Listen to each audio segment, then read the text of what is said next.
the T in terms of looks wise. They she did a really, pretty good and job. that's what a lot of it was all about. I mean, how she looked and how she changed her looks in the middle of the trial because she was listening, she was hearing what people were saying. So far, I find it to be riveting, and I think that people are always going to be interested in this case because I think looking back now, many people that at one time thought he wasn't guilty maybe have changed their mind. People are curious to see what played out behind the scenes, because that's what they're showing basically in this. It's not just courtroom scenes. They're basically trying to show, based on information that they've gathered, what went on behind the scenes of this trial that's fascinating to so many people. So, I'm the ratings are really good. It does draw you in. I think the parts are portrayed really well. I think you get to see the context that he had when he was, now that the Kardashian name has become so popular with the TV show, back at the time that this was going on, they were really unknowns, and now people want to see what the connection is because now they are so well known. So it's tying people together. It's seeing how witnesses felt about being called. I think you can tell by the ratings are just still fascinated with what happened in that case. So I think it's riveting. I think it's really good. Yeah, I totally agree with you. It does, teach people history. It's good from that standpoint. It's very riveting. It brings you back to the 90s. They don't use Twitter during the shows or Facebook or anything like that, so that's like it was in the 90s. They even played some of the songs. Can you imagine do you imagine how social media would have been had that been going on at the time? It would have been unbelievable. It would have been crazy indeed. But, yes, the O.J. show continues, and they are making Bob Shapiro to be a really, a terrible person. I mean, not the trial guy. They're making him. They aren't making him, and I don't know. I mean, honestly, I don't know how much of a role he played, but they are definitely portraying him as the person who kind of wanted to plead him out and kind of didn't know what he was doing, like the real ins and outs. So I don't know how happy he is with his portrayal, but you hear from different people, you gather information from people that were actually there and behind the scenes, and like I said, none of us were present, none of us were there, none of us worked in the office at the time, none of us were friendly with the players at the time. Only they really know what's going on. But this is based on Toobin's book, and he was pretty much of an insider at that time. Did you see when the family, the Goldmans, they basically said to Jeffrey Toobin, and it would have been nice if you at least told us you were going to do this project. This was on the Dr. Phil show, so maybe he should have. Yeah, I think that. they feel. I think I've seen them on a lot of shows, and I think they feel very much out of the mix because so much of it, of course, was gauged towards Nicole, and really not a huge mention of their son, who unfortunately was, the other victim. And I think they would have liked to have known, been in the mix about what was going on, and then also had their son, have the attention on him as well. It's almost like he got lost in the mix because of the fame of the defendant. People are forgetting that there was somebody else involved, and yes, and it must be very difficult for them to see that. Yeah, the reenactment of the father saying to Marcia, he's you don't talk about him. He's dying in his death. It was very sad for poor Mr. Goldman. Yeah, but I hope he has sad. justice that O.J.'s been in jail for the last 7, 8 years, and hopefully for his sake he'll be there for quite longer. But in any event, the rabbi, there's a rabbi that got charged. This is an ongoing case. 60 days in jail only, and he abused, I think it was up to a couple of boys, 4 boys in all. A rabbi pleaded guilty to luring a child in 2014 but somehow they got to the DA worked out something where he only got 60 days.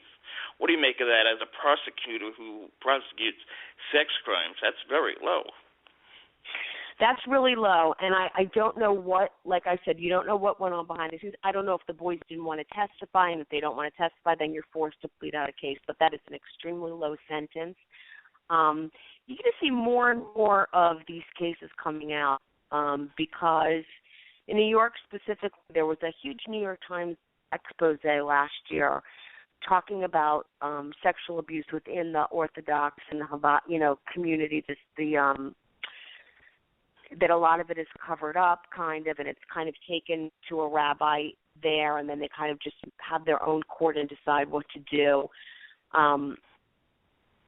It's really kind of unspoken because people don't feel like they're going to get justice. I think you're going to see a lot of cases. I think the 60 days is a very low sentence. There was another rabbi last year who got, 17 years or whatever it was because he was abusing a young girl. I don't know the circumstances of why the DA negotiated that or that that's the sentence that the judge gave. The only thing that I can really think of in getting a sentence that low is that the boys did not cooperate and they wouldn't come to court, because I cannot foresee why in a case like this the sentence would be so low. In a lot of these cases, especially cases involving boys, and in this case it was involving boys, they don't want to testify.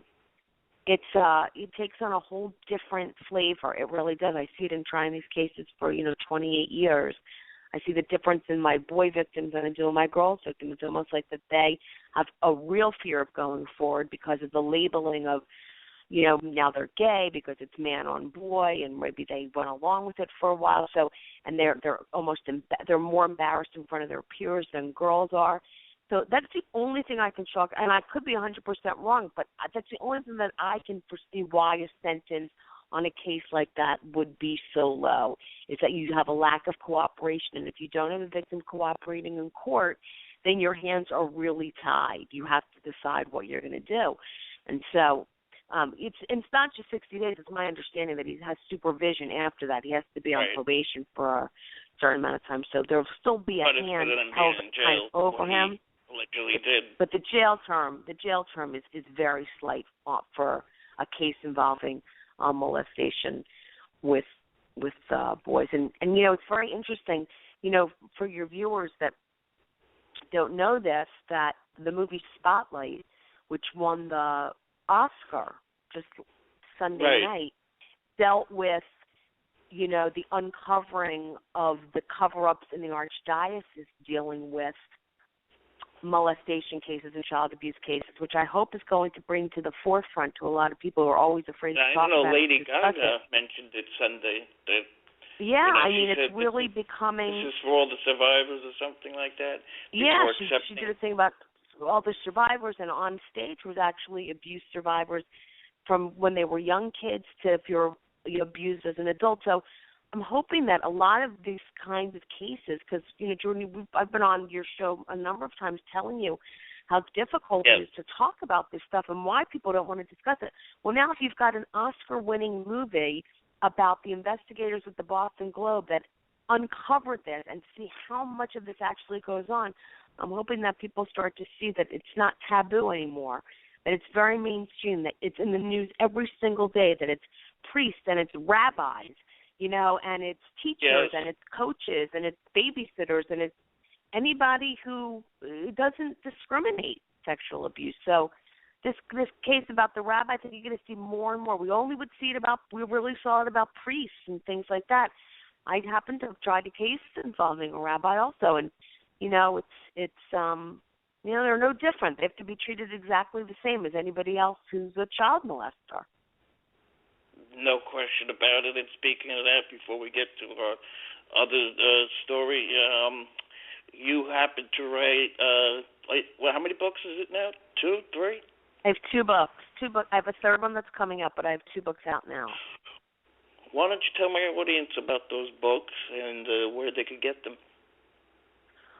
The books are very timely right now, especially after I saw that win on Sunday night. I was thrilled about that. Yes. The books are called My Privates Are Private and Genius with a Penis Don't Touch. And the reason why I wrote these books is because, I would see, because I'm in the business every single day, I saw so much that people would never say or people would never really wanted to think about. And then when I would lecture, parents would say to me, I don't know how to talk to my kid. It's too embarrassing. It's delicate. And I figured I need to develop a tool that would make it very easy for a parent to sit down with a child to tell them no one's allowed to touch in certain places. And if they do, you have to report it, because a lot of kids would come into my office and I would say to them, did you know what was going on was wrong? And they would say no. It's kind of like an accidental disclosure, we call it, that they would accidentally tell somebody, oh, so-and-so touched me. And then that person would say, did you know that was wrong? So I was seeing both sides. I was seeing kids that didn't know that it was okay to tell, and I was seeing parents that didn't know how to discuss it. So I wrote these 2 books, and they're in limerick. They're not exact limericks, but they rhyme. Everything rhymes in the book. So that it's an easy message for kids, little kids, to understand, because I think kids really learn it and can remember it better when the words, as they like to say, when the words match. So it's easy for them to understand. They're small books. They have a huge message, and I think that they really need to be a staple in everyone's library at home. Because do you talk about your story in that book? As far as what?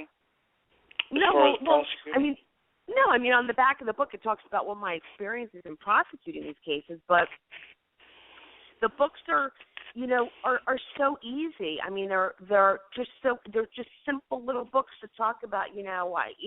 Like the last line of the book is, even though I'm young and short, I won't be afraid to go to court. Things like that. So the kids know I might be a little kid, but no one's allowed to touch me, and if you do, I'm going to report it.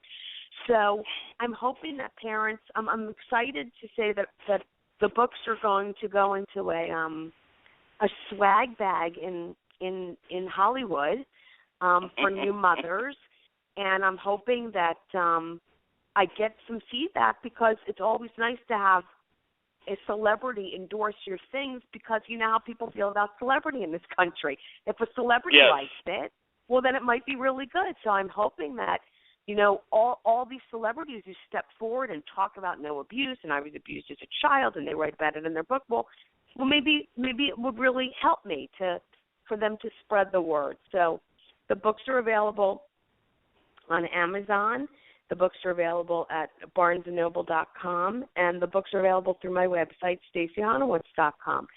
And anybody that needs to contact me, all the information's there, and I'm hoping that parents take it seriously. A lot of parents say, "Oh, I don't need to discuss it. My kid knows." No, you need to have an ongoing discussion. And if you feel like you can't do it, then here's the book to sit down and read so that you can do it. It will make it a very comfortable. I'm not saying it's a likable subject, but it's certainly an easy way to break the ice with your kids. So that's why I wrote them. No question about it. We have a couple of callers for you. Do you mind taking a couple of calls? No, not at all. Okay, let's go out to Huntington Beach, California, and say hello to Sarah. Good evening, Sarah. You're on King Jordan Radio with Stacey Honowitz. Hi, Jordan. Hi, Stacey. Hi, Sarah. How very nice to talk to you. I follow everything you do and everything you write about, so this is a pleasure to be able to speak with you. And speaking of your books, I did purchase both of them last year. They're wonderful, absolutely wonderful. The illustrations are very, very good and very age appropriate. And I actually took them to the Huntington Beach City Library. Mm-hmm. And spoke with the head librarian in the children's department, and she was very, very happy that I brought them. And what she told me was that she was going, before they could put them on a shelf, she needed to have 2 reviews, and that she would look for the reviews. But I'm very, very hopeful that this will do something, and they need to be in a public library. I really believe they do. So best wishes with your book.